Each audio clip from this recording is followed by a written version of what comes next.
السلام علیکم، کیسے ہیں آپ سب؟ امید ہے خیریت سے ہوں گے۔ آپ لوگوں کا ویلکم ہے میرے چینل روحانی پات پر۔ کل ایک کوسچن رہ گیا تھا تو چلے میں نے سوچا آج وہ بھی کور کر دوں۔ مجھے ٹائمنگ کا تھوڑا مسئلہ ہو رہا تھا، رمضان میں بڑا مسئلہ ہو رہا ہے کہ بھی جو ہے ویورز بھی بہت جو ہے ڈسٹرب ہیں، ان کو ٹائمنگ کا ایشو ہو رہا ہے کہ جو ہے ویڈیو کب آنی چاہیے اور کب نہیں آنی چاہیے۔ تو پھر میں بھی اتنی محنت کرتی ہوں، اتنا سب کچھ کرتی ہوں، اور پھر جو ہے صحیح ٹائم صحیح جگہ پر یہ ویڈیوز نہ پہنچ سکیں تو پھر وہ چیز نہیں ہوتی ہے نا۔ تو اس لیے میں نے جو ہے کمیونٹی میں بھی پوسٹ کی تھی تاکہ مجھے پتہ چل سکے کہ کس ٹائمنگ پہ جو ہے آپ لوگ ایکٹیو ہوتے ہیں، تاکہ صحیح چیز صحیح ٹائم پر آپ لوگوں کو پتہ چل جائے۔ تو چلیے سٹارٹ کرتے ہیں۔ اینجل نمبر کی بات کرتے ہیں ہم کہ اسلام کے اندر اینجل نمبر پہ ہمیں فوکس کرنا چاہیے یا نہیں، یا پھر ان پہ بلیو کرنا چاہیے یا نہیں، یا پھر یہ گائیڈنس ہمیں دیتے ہیں یا نہیں۔ مطلب اس ٹائپ کا کوئی بھی سوال اگر آپ لوگوں کا ہے تو اس کا آنسر یہی ہے کہ ہمارے اسلام کے اندر جو ہے اینجل نمبرز کی کوئی مطلب واضح طور پر دلیل نہیں ہے۔ کوئی مطلب اس طریقے کا ہم نے معاملات ایسا نہیں دیکھا ہے اپنے پیغمبران کے ساتھ بھی اور اپنے صحابہ کرام کے ساتھ بھی کہ کوئی اینجل نمبر کی انہوں نے کوئی بات کی ہو یا پھر کچھ ایسا ہوا ہو۔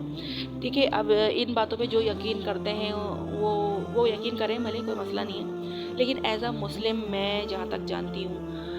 اس پہ ہمارا کوئی وہ نہیں ہوتا۔ ہمیں گائیڈنس جو ہوتی ہے نا، ٹوٹلی گائیڈنس ہمیں اللہ تعالیٰ کی طرف سے ملتی ہے، اور اگر ہمیں کسی چیز میں کنفیوژن ہوتی ہے تو ہم کیا کریں گے، ہم صرف یہ کریں گے کہ جب بھی ہم نماز پڑھتے ہیں، اللہ تعالیٰ سے دعا مانگتے ہیں، اللہ تعالیٰ کے قریب ہوتے ہیں، میڈیٹیشن کرتے ہیں، اسی دوران اللہ تعالیٰ سے ہم خود ہی سائن مانگیں گے، صرف اللہ تعالیٰ سے ہی مانگیں گے تاکہ وہ ہمیں گائیڈ کر سکے۔ ٹھیک ہے، تو وہی ہمیں جو ہم سائن مانگیں گے اسی سے ریلیٹڈ وہ خود ہمیں اگر وہ سائن دیتے ہیں تو وہی سمجھ لیں وہ سائن ہے ہمارے لیے۔ اس کے علاوہ یہ جو اینجل نمبر یہ 11 اور 12 اور یہ جو بھی مطلب ہیں یہ ساری معاملات، یہ مطلب ان پہ ہمیں بلیو نہیں کرنا چاہیے، یہ ہمارے لیے نہیں ہوتے، کیونکہ ان پہ بلیو کرنا یہ سمجھ لو ایک شرک میں چلا جاتا ہے کہ یہ بھائی ہمیں یہ بتایا جا رہا ہے وہ بتایا، ہمیں صرف ساری گائیڈنس صرف اللہ کی طرف سے آتی ہے اور ہمیں کوئی گائیڈ نہیں کر سکتا۔ صحیح چیزیں صرف ہمیں اللہ تعالیٰ ہی بتا سکتا ہے اور ہمیں کوئی نہیں بتا سکتا۔ ٹھیک ہے، جو ہمارے فرشتے ہیں وہ تو بالکل ہیں، برحق ہیں، لیکن وہ صرف اللہ کے لیے کام کرتے ہیں، وہ صرف اللہ تعالیٰ ان کو جو کام دیتے ہیں صرف وہ وہی کام کرتے ہیں۔ ٹھیک ہے، تو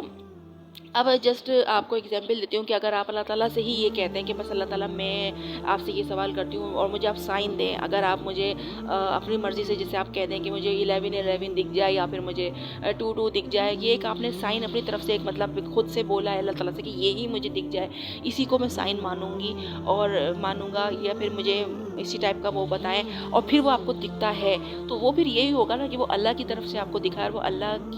نے آپ کو سائن کا طور پر وہ آپ کو دکھایا۔ لیکن ایسے ہی مطلب ایز اٹ از کہ ہم بیٹھے ہوئے ہیں اور ہمیں وہ دکھ رہے ہیں تو ہم سوچیں کہ ہمیں اینجل کچھ بتا رہے ہیں، یہ ہے وہ ہے، تو ایسا نہیں ہوتا۔ وہ جب تک ہم اللہ تعالیٰ سے نہیں کہتے، جب تک ہم اللہ تعالیٰ سے گائیڈنس نہیں مانگتے، تب تک فرشتے بھی ہمارے لیے کچھ نہیں کر سکتے۔ ٹھیک ہے، وہ فرشتے جب ہمارے لیے کچھ کریں گے، جب ہم اللہ تعالیٰ سے کہیں گے کہ ہمیں کوئی کچھ بتائیں، کسی کے ذریعے بتائیں، یا پھر جو ہے وہ کوئی سا بھی ایسا ہمارے سامنے کوئی ایسی ویڈیو یا پھر کوئی ایسی بات ہمارے سامنے لے آئیں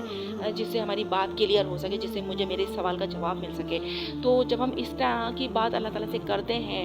تو پھر ہی جا کے جو ہے نا وہ ہمیں سائن سے مطلب مل جاتے ہیں۔ تو اس سے پہلے اگر ہمیں کچھ پتہ ہی نہیں اور ہمیں یہ سارا کچھ دکھ رہا بھی ہے اور پھر میں بعد میں دوسری ویڈیوز کے ذریعے پتہ چلتا ہے کہ بھئی اینجل نمبر ہوتے ہیں اور یہ دکھتا ہے تو وہ دکھتا ہے تو یہ ہوتا ہے وہ ہوتا ہے، تو ایسا نہیں کچھ بھی ہے، ہمارے لیے نہیں ہے مطلب، اور کوئی یقین کرتا ہو اگر ان کے ساتھ کچھ ہوتا ہو تو وہ ایک الگ بات ہے، لیکن ایز اے مسلم ہمیں ان چیزوں پہ بلیو نہیں کرنا چاہیے، ہمیں صرف اور صرف اللہ کی ذات پہ یقین ہونا چاہیے اور وہی ہمیں گائیڈ کرتے ہیں، اور کچھ پوچھنا بھی ہو تو ہمیں صرف اللہ تعالیٰ سے پوچھنا چاہیے۔ ٹھیک ہے، تو یہ آپ لوگوں کے سوال کا جواب تھا۔ اگر کوئی کنفیوژن رہی ہو تو اور پوچھ سکتے ہیں کچھ بھی، یہ مختصر سا میں نے چھوٹا سا یہ کہ آپ لوگوں کو کنفیوژن آپ کی دور کرنے کے لیے بنا دیا ہے۔ اب آپ کو آئی ہوپ کہ آپ کو اس کے اندر جو ہے کلیئرٹی ملی ہوگی، تو کامنٹ میں بتائیے گا کہ آپ کو کچھ مدد ملی اس سے یا نہیں۔ اچھا، ایک چیز آپ لوگ سوچتے ہوں گے کہ پھر یہ 6 اور یہ ہمیں اکثر کوئی وظائف پڑھنے کے لیے بولا جاتا ہے تو 1 اور یہ 22 دفعہ اور مطلب 2 اور یہ 33 دفعہ اور یہ 44 دفعہ اسی طرح کے ہمیں نمبر میں کیوں پڑھنے کے لیے دیا جاتا ہے، تو یہاں پر ان نمبروں کی کیا حقیقت، اور یہ بسم اللہ کا 7 8 6 جو ایک نمبر ہے اس سے کیا ہے لینا دینا؟ تو دیکھیں یہ جو نا اینجل نمبر نہیں ہوتے ہیں، یہ تو صرف ہمارے نومیریکل نمبر ہوتے ہیں، یہ جو ہمارے بسم اللہ کے جو ایک